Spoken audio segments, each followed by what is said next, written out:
Oh, he's getting hit. He's got hit. He's got hit. Tap rack. Tap rack. Sorry, Billy. Works, it works. Jesus Christ. You need to find another tourniquet. Shit, where is it?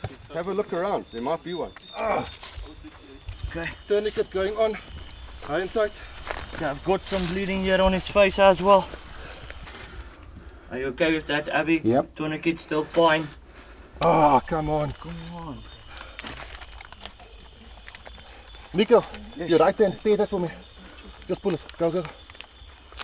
Give it to me. Okay.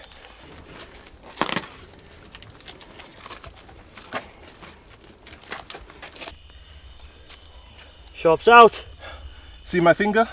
See your finger? Moving finger? Just take your light away, it's too bright, Sorry. sorry. Can you affirm that position again for me? Okay, sharp away. Sharps out. There we go. Okay, got it.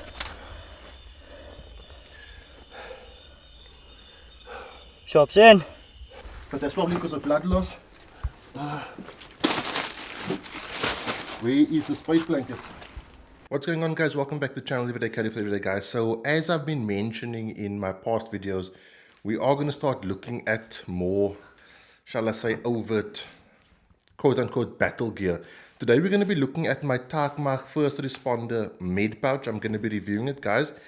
Before I talk about this, I just want to mention a few things. One, this type of gear is very personal. It's personal to your training proficiency. It's personal to your personal preference, right? If I run something you don't like, that's cool. You run what you run. I run what I run based on my training and my capabilities.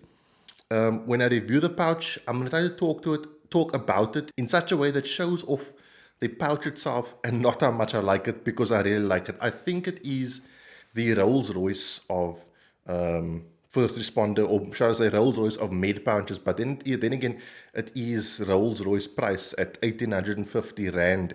So it is probably the most expensive, but I do think it's the best med pouch, and I'll explain why in a second.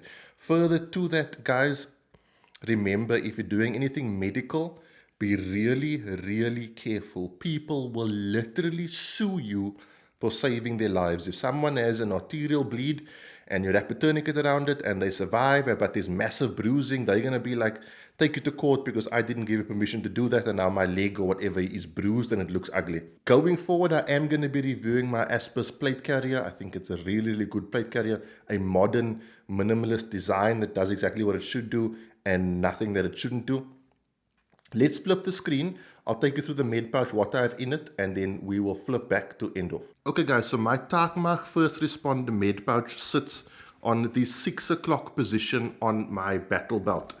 I'm going to take it off to show you what's what, and that's one of the first features I do want to talk about. You have a multi attachment system going on here. So first you have these Maxpedition style clips if you want to molly it on. These actually do have a name, and like an absolute rank amateur, I've forgotten the name. But the way I've got this onto my belt, and I'll show you right away up in a second, because it's a bit of a schlep to flip my whole belt over, is you've got this Velcro piece that has these two tabs. Once you take that out, you then open it up, and you've got another soft Velcro section over here, which Velcros to your battle belt. So let's get rid of the battle belt quickly. You have these Maxpedition style clips for molly webbing. You also have panels here that you can have something webbed to this if that's your deal.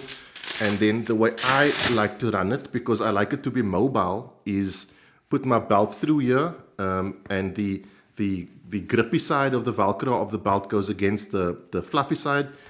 You clamp it down, and you basically then tuck these little tabs into this area over here, and that holds everything in place. Okay, so that's the first feature. It's really cool, especially if you want to basically have this as your primary med pack. As I mentioned, this is quite a pricey kit, so the ability to easily take it on and off your belt is important, because maybe you only have one and you want to take it with you. If you go hiking, camping, whatever the case may be, you can very easily remove it from your battle belt. So that's very cool.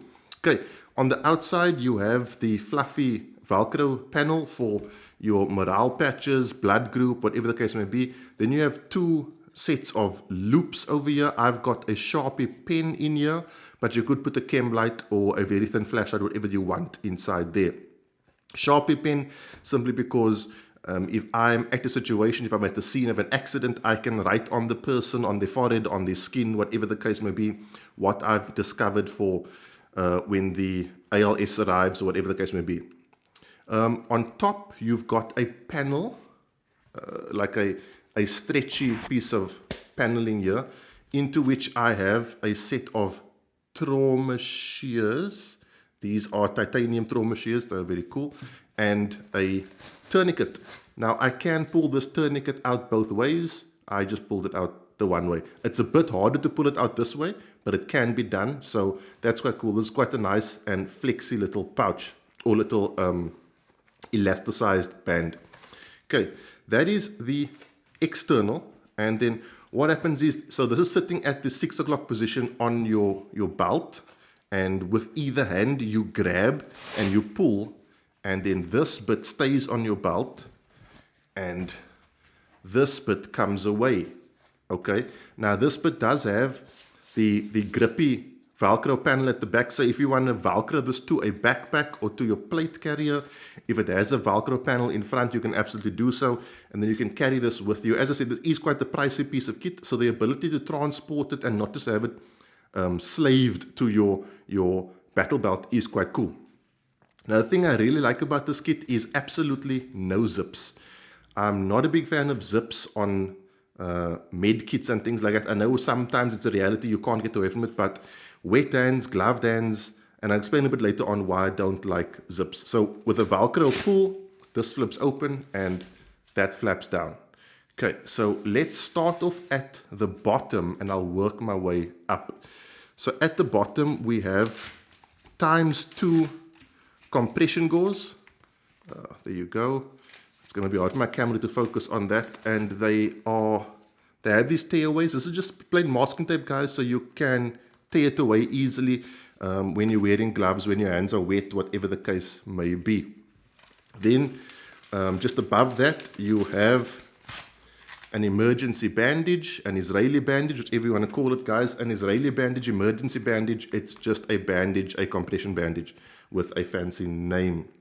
And then we have a Recon medical emergency rescue blanket. Basically, if you've lost a lot of blood, you can become hypothermic. It doesn't matter what the temperature is outside. And then we've got two little looped sections over here. At the bottom, I have the Olight i3T EOS. I like this because it fits, and it's a small, lightweight flashlight that doesn't emit that much light that it's going to blind you.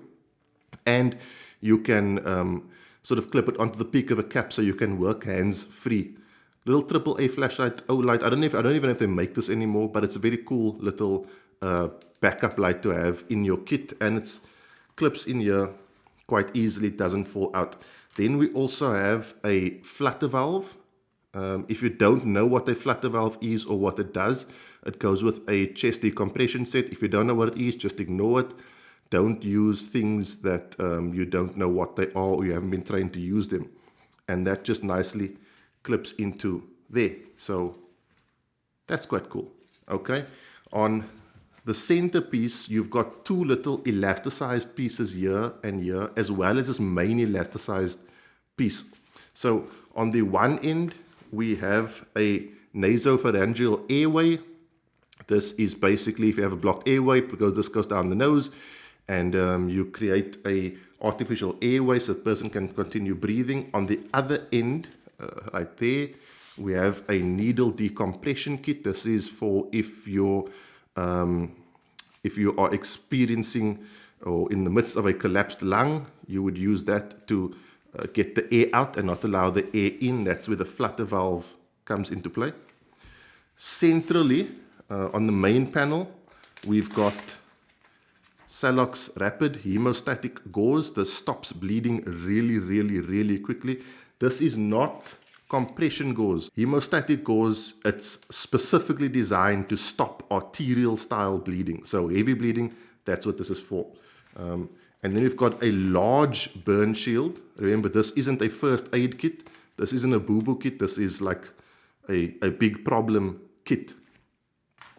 And then you've got a pull tab here. Again, no zips, which I really like. Once I pull this out, I have ×2 hyphen vented chest seals. I'm not going to explain what that's for. You should know if you are watching this channel. And they slot nicely into this panel. So I'm going to put everything back and just run you through exactly what's in here once again once everything is packed up neatly.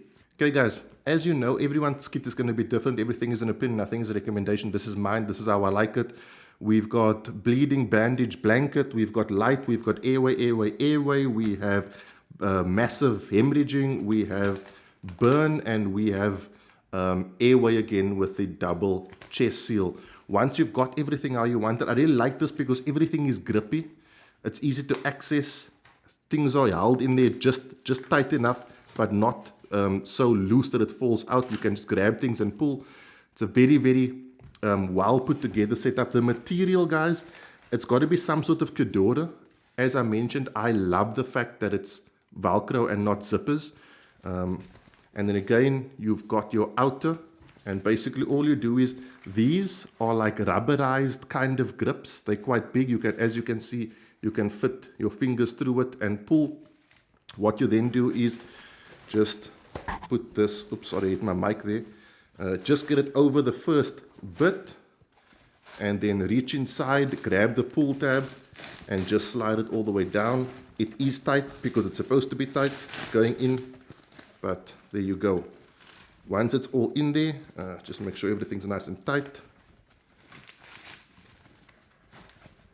You are good to go again, and then obviously this just clips onto your battle belt or wherever, onto your chest rig, wherever you want it clipped on. The material, guys, like I said, is really solid. It's really well made. It's really expensive feeling, you know, and yeah, that's basically how I have my Taakmag First Responder Med Pouch set up. Let's switch the camera and we'll talk a bit more. So guys, that is the Med Pouch. I will be honest, it is my favorite Med Pouch. For those of you who want less expensive alternatives, I am going to be reviewing less expensive pouches. Because at the end of the day, I think everybody needs to carry gear like this, but we can't all afford the Rolls-Royce version. If you can afford it, I guarantee you, you will not be disappointed with this medical pouch. You've seen how I have it set up. I love the fact that there are no zips. Zipper pulls are my nemesis. Just close your eyes for a minute and just imagine the scenario. There's social unrest, you and your wife are bugging out, you've got your plate carrier on, you've got your battle belt on, you're in your car, it's 1 o'clock in the morning, you're driving and someone takes a pot shot, hits your wife in the arm, husband, child, son, daughter, mother, father, whatever the case may be, that arm is now bleeding profusely, you've got to get a tourniquet on there, blood is spraying everywhere, people are crying, it's dark, your hands are wet or you've got gloves on, and now through all of that, you've got to go find a zipper, open a zipper, find your tourniquet, put that in, you know what I'm saying?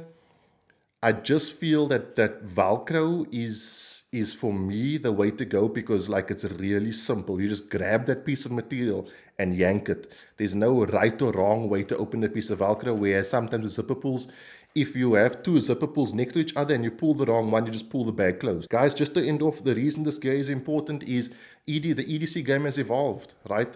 The EDC gear set is about everyday carry gear, but the mindset is about preparedness, and we've got to be ready for any situation. If you think that 6 months ago in Ukraine things were kind of chilled, now they're at war. Europe is a relatively stable place. Africa is unstable. Durban 2021, those at that time I knew people who were on the streets in full battle setup. Okay, so if you are of the EDC mindset, don't forget that your gear set can't only extend to things that you carry on you on a daily basis. You've got to also embody that preparedness mindset, and I'm going to do my best to bring you that kind of content. That's it, guys. I will see you tomorrow for a mail time. Have a good week. Be safe, train hard. Cheers. God bless.